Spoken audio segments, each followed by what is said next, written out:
नहमदुहु व नसल्ली अला रसूलिहिल करीम। एक सवाल कराची से हमारे पास है कि अगर वालिदैन बेटे को कहें कि तुम अपनी बीवी को तलाक दे दो, तो क्या बीवी को तलाक देना वाजिब हो जाता है, तलाक देना ज़रूरी है या नहीं?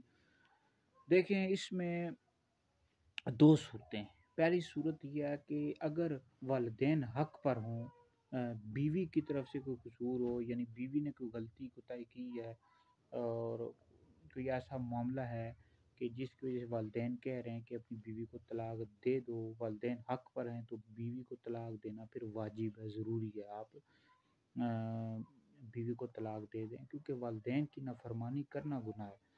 और अगर बीवी बीवी की कोई गलती नहीं है, कोई कसूर नहीं है, तो इस सूरत में फिर वालिदैन की रज़ा के लिए तलाक देना जायज़ है, वाजिब नहीं है। फिर भी ये बेहतर यह है कि वो बीवी को तलाक दे दे, वालिदैन की नाफरमानी न करे।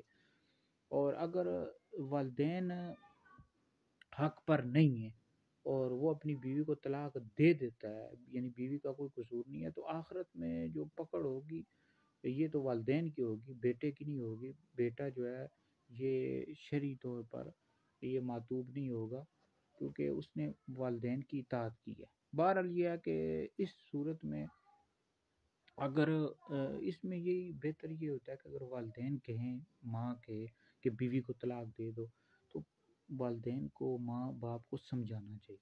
ठीक है जी, फ़ौरन ही तलाक नहीं दे देनी चाहिए, समझाना चाहिए, प्यार मोहब्बत के साथ समझाएं, मामलात बेहतर हो जाएंगे। लेकिन बहरहाल अगर वालिदैन हक पर हैं और बीवी के मामलात दुरुस्त नहीं हैं, तो फिर तलाक देना वाजिब है, वालिदैन कह रहे हैं। अगर बीवी के मामलात ठीक है और माँ बाप वैसे ही कह रहे हैं, तो फिर भी वालिदैन की इताअत करे, बेहतर है तलाक दे दे। लेकिन बहरहाल ये है कि प्यार मोहब्बत के साथ समझाए तो मामलात बेहतर हो जाएंगे। ठीक है जी। तो बहरहाल चूँकि वालिदैन की इताअत करना ये वाजिब है, ज़रूरी है। लेकिन याद रखें, वालिदैन की इताअत उन मामलात में की जाएगी जिनमें अल्लाह रसूल की नाफरमानी न हो। जहाँ पर अल्लाह रसूल की नाफरमानी हो, वहाँ पर वालिदैन की इताअत नहीं की जाएगी।